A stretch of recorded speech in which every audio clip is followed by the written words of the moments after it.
Greetings, I'm Adam Carlson from Chip Theory Games. Welcome. This is Too Many Bones. We've got one of our add-on characters for Too Many Bones, Tink the Bot Builder. Here's his box, the front side and back side, kind of an overview of what comes with the game. Mat, a dice tray, dice chip, and actually a character sheet as well. We're going to go ahead and open this up. Underside of the box has a nice little map printing of the day lore. And then, let's see here, we've got our dice and our dice tray, our neoprene mat. I'm going to go ahead and open this up here, bring it out.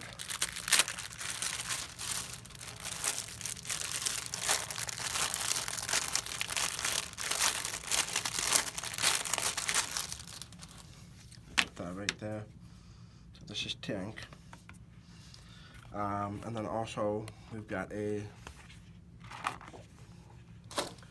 reference sheet, character reference sheet. This is a representation of all the sides of all the dice that come with Tink, and kind of a rundown on how to play with Tink. But I'm going to give you a quick rundown through this video as well. We're going to go ahead and open this up. We've got Tink's chip. I'm going to go ahead and put him on the battle mat so we can kind of show how he works. Tink will go on a melee or ranged position because he's melee ranged. And so I'm going to just drop him here for now. We've got our 4 stat dice. Let's give him some numbers here. I'm going to go with 1 attack, 1 defense, 1 dexterity, and 2 health for this example here. So let me bump his health up to 5. Alright, we've got his initiative die. Tink's numbers are a little bit lower than average, so he'll be going later on in the rounds compared to the other Gearlocks. But fortunately on this setup, we've got a couple of level 1s baddies. This one has a 3 initiative, this one has a 2. Tink has 3, so he'll go first in this situation. Alright, let's dive in. We've got, the first thing I want to talk about is the robotics profession line. That's the green dice. We've got 4 of them. These are Tink's bots, number 13 and 14. We call it Spiderbot 1 and Spiderbot 2. And die number 6 and 15, when they're unlocked, they're interchangeable. But these are the, they look like little gears. These are the representations of which of the accessorizer dice will be able to attach to the bots themselves. So let's just dive in, and I'm just going to roll in number 6 here. We've got arrow pointing to this corner and this corner. Now this die specifically can be pointed in any direction to show which you want. So if I've got a air horn and armor plating unlocked for Tink, this lineup doesn't help me at all. But if I point it this way, I have access to the air horn because the arrow is pointing to the air horn. The 15 is an upgrade. If you look closely, you'll see black swaths of the gear. So here, lining it up like this, again, access to all 5 of these, which incidentally, I have none of these unlocked. But if I point it here or here, we have access to both of these accessories to add on to Tink's bots. Tink's bots, if we take a look at them, we've got a 0, 1, 2, 3, 4, 5 on the upper right-hand corner. This represents the battery power of the bot. Spiderbot 1.0, the 1 is a blue color. That is his starting battery power. 2.0 has a starting battery power of 2 charges, and so on and so forth. There's other numbers on the bot as well. The 2 with a wrench is 2 accessory or 2 attachments can go on to this bot. We've got the 4 starting health that go with this bot. And on the lower right hand corner is the 1 attack Tink's bots do not roll attack damage. They are automatic, and they're adjacent. These are melee bots. Alright? So I'm going to go ahead and point that there. So when we're ready to build a bot, we pull out the build and the bot, and we set it at 1 battery power, and then we pull out the attachment that we want to attach to the bot. Up to 2 attachments. But with these arrows, I didn't have any other accessories unlocked in this case. So he'll just have the 1 attachment. So the bot will be using some of my prep area here. Tink's, the image over here on the left side, we call it a prep area. Eventually, I'll be wanting to get another bot out over here and work the prep area for that bot and start working on that bot while this one is in play. Alright, so I'll be representing the 4 health with the red health chips. We'll be putting the attachment on like this, and this would be exhausted. Now, Tink's going to go first in round 1. So what he does is he pulls up the bot Spider-Bot 1.0 build die right here. I'm sorry, the bot die on the build and 1 attachment. So far, he has not spent any decks yet. Just everything to learn about how the bots work and how to play them, by the way, are here on the back side of this sheet. It says, on your turn, choose an available Spider-Bot and place it in your prep area with the starting battery power. TO number facing up, that's the 1. And we've got add to the prep area any attachments you choose. So we're adding the air horn. And based on the orientation of the rolled build, which was build 1.0, we can choose the attachments. So that's this one here. There's no decks for leaving your bot in your prep area, but on your turn, once per turn, you may spend a dex to increase the bot's battery power. So we're going to go ahead and try that. I'm going to bump this up to a 2 because I want these battery powers represent how many turns the bot will have on the battle map after it enters. So right now, I'm going to give it a 2nd turn. When ready, deploy your bot die onto the battle mat adjacent or diagonal to Tink, along with its health, or its HP, and the attachments. Deploying the bot costs 1 dex. So we're going to deploy it. I have a couple options here. I'm going to drop it right here so we take some of the hits to protect Tink's health. And this is exhausted immediately after I deploy the bot. Alright, and so now we've spent 1 dex to up the battery power. We've spent 1 dex to deploy the bot.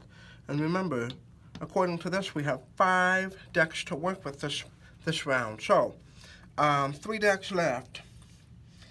We have bot movement and attack. All the bots can move up to 2 positions. I'm sorry, no, I'm mistaken. These bots move just like the gearlocks move. So again, if I want to move Tink, that's going to cost me a dex. If I choose to move the bot, it's going to cost me a dex. So that's why deploying it in the right position is very, very important, because moving the bot will cost dex. And in this case, I don't want to move the bot. Now, the bot after, let's see, it says you must first decrease your bot's battery power to use it. So being this as my first turn, I want to immediately start using the bot. So I'm going to go ahead and reduce battery power by 1 so that I can attack with it with a 1. And I'm going to attack the bog frog. I'm going to use this air horn. Now, the air horn didn't cost me anything to attach it, but to roll it, it's going to cost me a dex. And we know that this is specifically a bot die, because all the bot dice are blue in color. So you've got all of these as well. So, okay, so the air horn will be one of my decks. So now I've got 2 left. I'm going to roll 2 defense dice.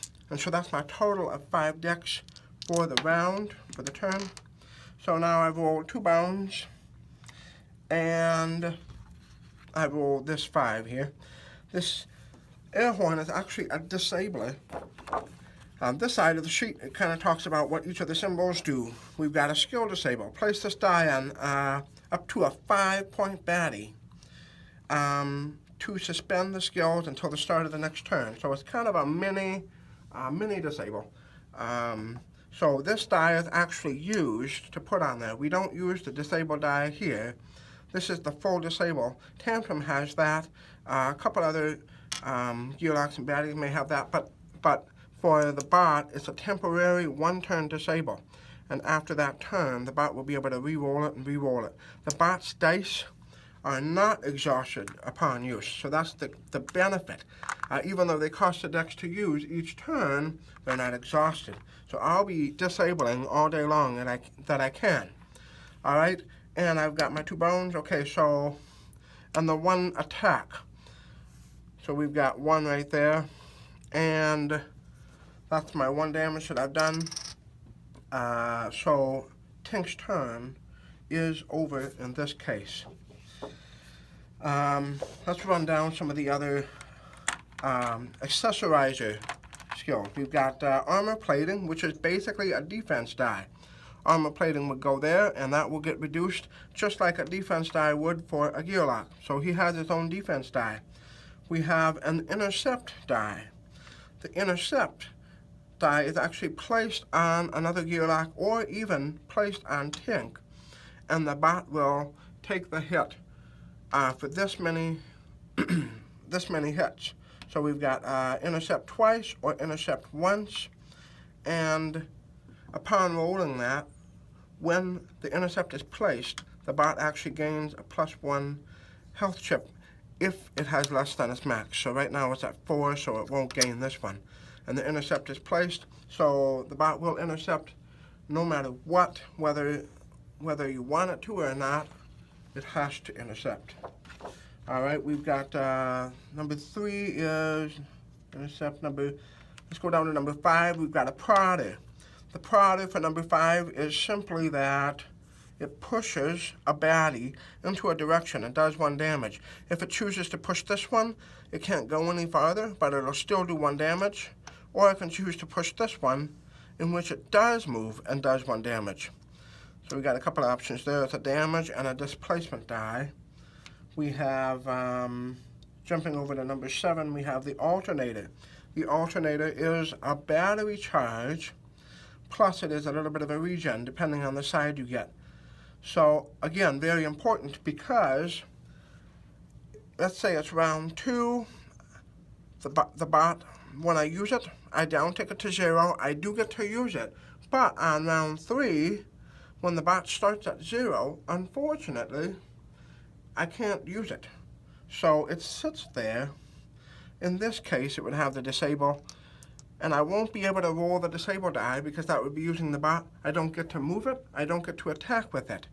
So, but it does sit there, and it does take hits. So there is that benefit. Now, I do have the opportunity to pull start it with 2 bones. We have a backup plan pull start, which allows me to set it up back to its starting battery power, which is, in this case, 1. But a pull start is much more effective with the Spider-Bot 2.0. All right, that's all shown here on the backup plan. Pull start, Tink restarts an adjacent diagonal bot to its starting battery power. So that's, yeah, Tink has to be adjacent or diagonal to it in order to activate the pull start. So that'll keep them going. All right. So that's the alternator. It's the battery, so it'll allow you to, if I attach that instead, I would just be able to re-roll this every once in a while and give myself extra battery, and it's maxed at 5 battery power. So that just means that's how many rounds that bot will be able to have. All right, we've got number 9, we've got 5th leg. This one is essentially a jump. Leap. It says leap, place bot before or after attacking on any battle map position. So the bot can attack and leap out of the harm's way, or it can leap adjacent to another baddie, so that's kind of a nice little skill, but that's all it does, is it leaps. And now remember, on all of these, there could be some misses, and they have bones too. Now, you can see here there's double bones. The double bones is shown by locking in this die like so.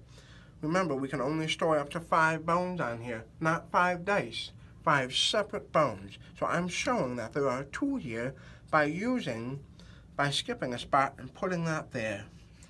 Alright, and as I use the dice, I consume them and I drop them down. Now if I just have that one and I want to use bot mod, I have to use the entire die here, and it's exhausted. And actually, because it's a bot die, it's not exhausted. It's placed back on the battle with the bot. These are not exhausted, so they're a nice backup plan option as well. But I have to use the entire die. I can't just break that down into one and then replace it with that. So, moving on to number 10, the firing arm. This is another attack die, except it's actually a range attack. I'm going to refer you to this. We've got firing arm, deal number of damage to any non-adjacent baddie. So again, maybe used in tandem with leap. You'll be able to attack, leap, out, and then you can do firing arm. This much damage to that baddie. So it's kind of a neat little combo. You can build your bot to whatever combo you want. But remember, bot 1 and 2.0 only can have 2 attachments. The last one here, we've got Sensomatic. Sensomatic's a different one. This is a baddie sensor that's actually tied to another bot. If I want to do a Sensomatic, I'm going to pull up the sheet again. This is a very good description.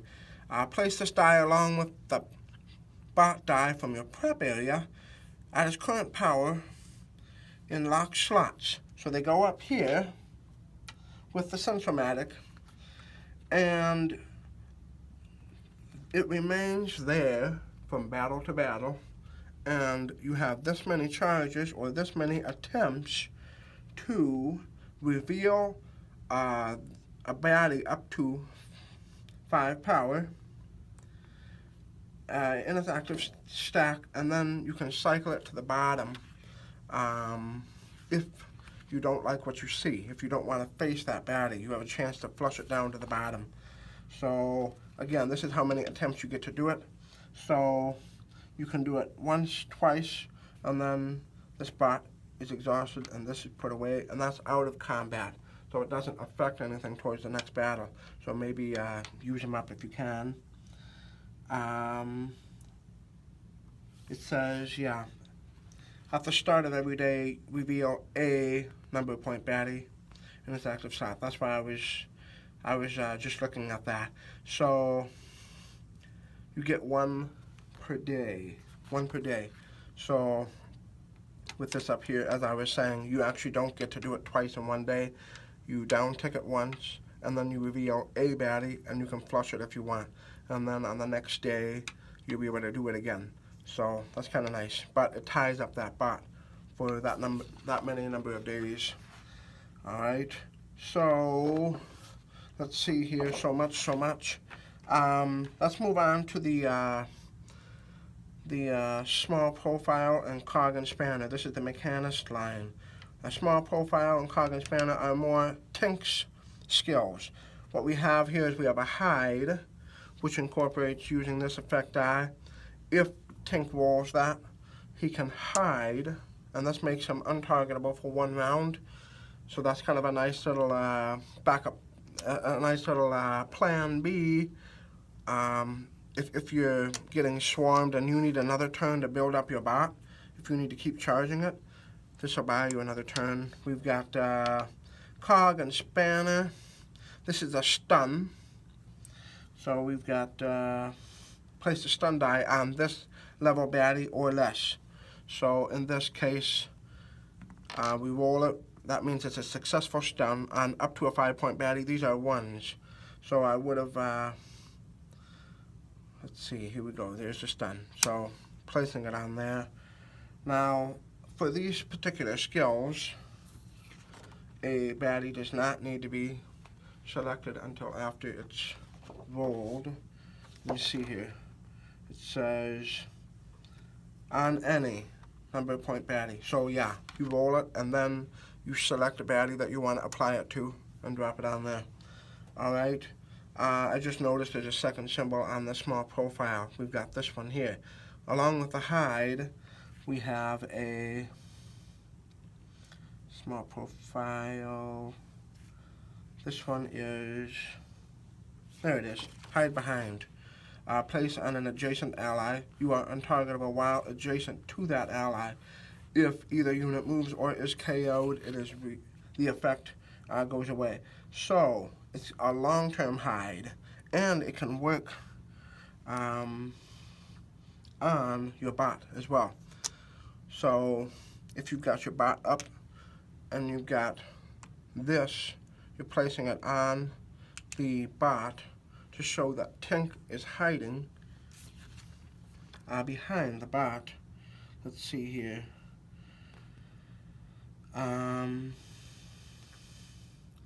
Yes. I think I covered that. We've got Gizmo, Spiderbot 3. Gizmo here, the symbol is a heal for the bot. So it's a self-repair. Upon rolling this, it takes a dex to roll it, and you'll be able to repair the bot this many HP. So not very effective when the bot is only missing 1 or 2 HP. But this here, Jericho, Spiderbot 3.0, his name is Jericho. This one has a 6 health, so it would be very effective to roll to keep Jericho up and running. Jericho can have 3 attachments, 2 attack, and has a starting power of 3. So very nice bot. You can get Jericho by putting your backup plan up to 5. It grants you a Spiderbot 3.0. So we've covered post start, Spiderbot 3.0, the bot mod, the first one, heal an adjacent or diagonal bot for 1 HP or exhaust 1 attachment on the adjacent diagonal bot to attach any 1 learned attachment. So you can switch out an attachment on the fly, but it takes a backup plan to do that. So in that case, if this one has the air horn that I started with, but I need a new build die. So that'll be taking a dex to roll. I would lock that in, but now I have access to these 3. And now with that build die out here, because remember we exhausted this one, but I can use this one and access different ones. Ooh, I think I'll do the alternator to get the power up. So I'll be exhausting this. I'm bringing this attachment over here so that it's an option each time that it's this bot's turn. I can roll it. Let's see, we've got post start, we got hot gasket. So if you'll notice the different color, we've got yellow text here. That's specific to the bot. So using 2 backup plans, it doesn't have to be the bot's backup plans. It can be yours as well. You can choose to activate hot gasket, which burns all adjacent units for 1 damage. So interestingly enough, if I was here with the bot, I can do an attack and I can do a hot gasket, which will do a damage to each of these. Self-destruct, the third one. If I have this up here, I'd have to burn them all. But self-destruct, the third one, we've got the bot hits all adjacent units for 3 damage, and the bot is immediately exhausted. So it is literally a self-destruct where the bot goes away, and all of these would be exhausted. But the units will take 3 damage. This one would take 2 because he's got thick skin. This one would take 1, 2, 3, and it goes away. That's kind of a nice skill. We've got hammer time. Hammer time can be one of 2 things. Tink may either smash an adjacent baddie for 3 true damage, which goes through thick skin, or you may heal an adjacent or diagonal bot for 3 HP. So it's 3 damage to a baddie or 3 HP heal to a bot. And then we've got our Spiderbot 3.0.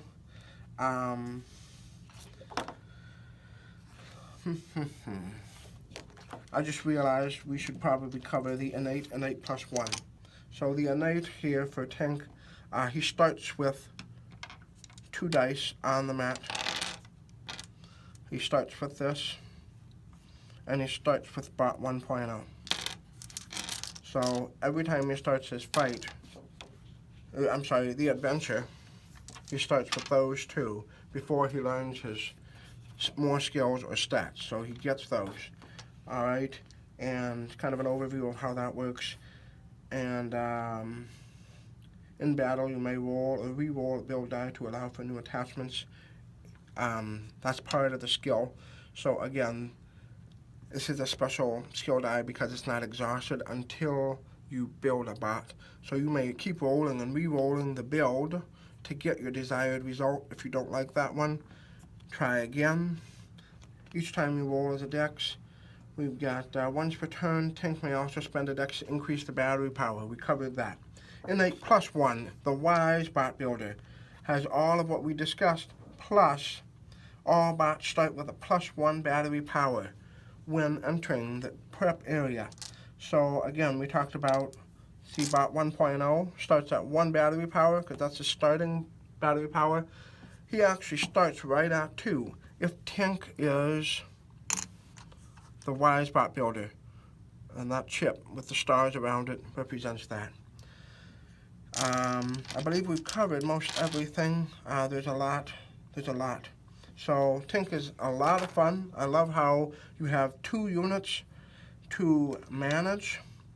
With the bot being on the board, you'll have to work on managing the HP, and